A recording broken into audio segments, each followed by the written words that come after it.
নমস্কার বন্ধুরা, আবার চলে এসেছি নতুন একটা রেসিপি নিয়ে। আজকে বানাচ্ছি আলুর লুচি।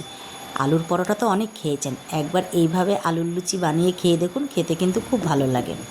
আলুর লুচি বানানোর জন্য আমি এখানে নিয়েছি আটা, আর তার মধ্যে দিয়েছি নুন, চিনি আর পরিমাণ মতন তেল দিয়ে এটাকে ভালো করে মেখে নিয়েছি। আপনারা চাইলে ময়দা দিয়েও করতে পারেন। তারপরে আলুগুলোকে সিদ্ধ করে নিয়েছিলাম, সেগুলোকে ভালো করে মেখে নিয়েছি। এবার কড়াইতে একটু তেল দিয়ে দিয়েছি কুচিয়ে রাখা পেঁয়াজ আর লঙ্কাটা। তারপরে যখন পেঁয়াজটা একটু ভাজা ভাজা হয়ে যাবে, তখন এর মধ্যে দিয়েছি জিরের গুঁড়ো, হলুদ গুঁড়ো আর লঙ্কার গুঁড়ো দিয়ে ভালো করে এই আলুটাকে কষে নিয়েছি, আর দিয়েছি পরিমাণ মতো নুন। তারপরে আলুটা যখন কষা হয়ে গেছে, আলুটাকে নামিয়ে নিয়েছি।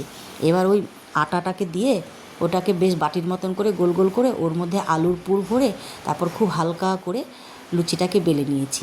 এবার কড়াইতে একটা তেল গরম করে নিয়েছি, তার মধ্যে দিলাম এই লুচিটা, দিয়ে ভালো করে ভেজে নিচ্ছি। এটাকে একটু লাল করে ভেজে নিলাম। আর লুচি যেহেতু আটার, ওর জন্য একটু লাল, বেশি লাল লাগছে।